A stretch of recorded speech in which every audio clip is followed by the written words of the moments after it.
When 6 men entered a tight cave system to help out with some important mapping work, they thought they would be in for an adventurous day in the deep tunnels of Mossdale Caves. The harsh reality of what they would face is absolutely stunning. This is the fatal breakdown of the Mossdale caving tragedy.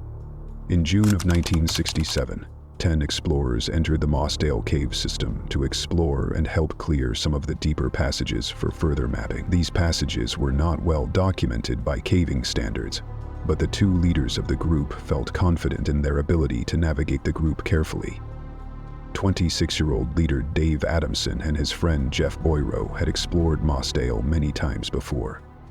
This cave system was not much of a touring cave. There were very few areas where a person could fully stand. It was mostly grueling crawls or squeezing through wet spaces filled with rocks and mud.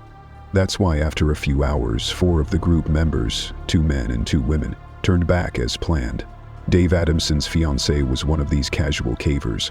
Morag Forbes was thrilled to be getting married to Dave in less than a month. These adventurers, who'd only planned a light day of exploring, the skies were overcast, but nothing clearly threatening. Dave and Jeff continued deep underground with their 4 caving friends assisting with equipment and tools. Colin Vickers, John Ogden, and Bill Frakes were top cavers. At just 17 years old, Michael Ryan was the youngest member. At this point in the day, the men were starting their crawl through the Far Marathon Passage. This claustrophobic tunnel is the length of 3 football fields, over 900 feet of narrow rock, with a light stream of water along the bottom. Our marathon passage must be maneuvered in the single direction because it's only 18 inches by 12 inches, barely enough room for an average-sized person to pull themselves along. Imagine crawling in a space not much bigger than your computer screen, shoulders pinned forward without room to spread your arms or reach back to your waist or legs. Turning around is not an option. Once you squeeze in, you are committed for at least an hour. Near Marathon and Far Marathon are each 900 feet long crawls. There is a small 5-foot area between the 2 where a caver can partially stand before starting the next section. As the men reach the last section of Far Marathon, there is a further narrowing and a tight squeeze to push yourself through. The goal was to reach this next section of the caving system to clear out passages for further mapping. Around this time, Morag had come back to the entrance to see if the men were done yet, but she didn't see any signs that the cavers were coming out. The rain had started to fall, though nothing too alarming. Underground, they were preparing to clear passages, but noticed the streams had increased and groundwater levels rising just slightly. It would certainly have caught their attention, but may not have registered as a true threat to their mission.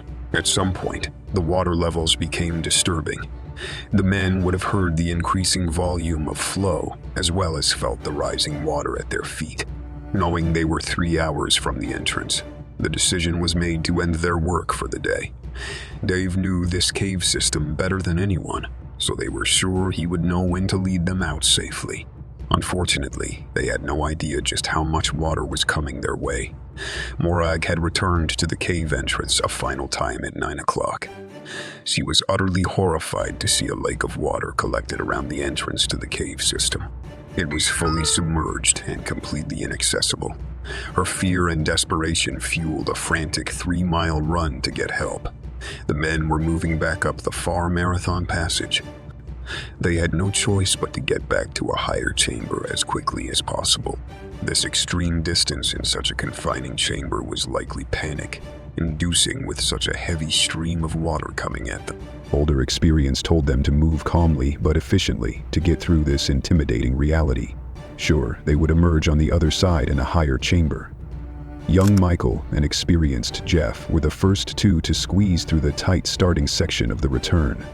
A body could barely fit through portions of this passage. The cavers had to literally squeeze themselves past the rock and pull themselves forward with just their arm strength. Their rubber boots would be towing along the sides to help leverage forward as fast as possible. In forgiving graces, the remaining bodies in the creek were faith to find peace. Borat would be coming right at their faces instead of following behind. Jeff Boyro was familiar with the ebb and flow of water in Mossdale. Surely he knew that a swift effort and far marathon would get he and Michael safely beyond the risky passage and into the larger chamber above. The other 4 men would have been gathering their gear and preparing for their own entrance into far marathon. Now, the water flow was becoming more alarming. Dave Adamson was confident that he knew where to wait out the flash flood from the storm. These experienced cavers began their push, with all haste in mind. Jeff and Michael began struggling with the flood of water they were facing in the tight passage. It rose above their hands and then their shoulders. They tried to find the highest crack in the passage to lift their faces as the water rushed into the tunnel.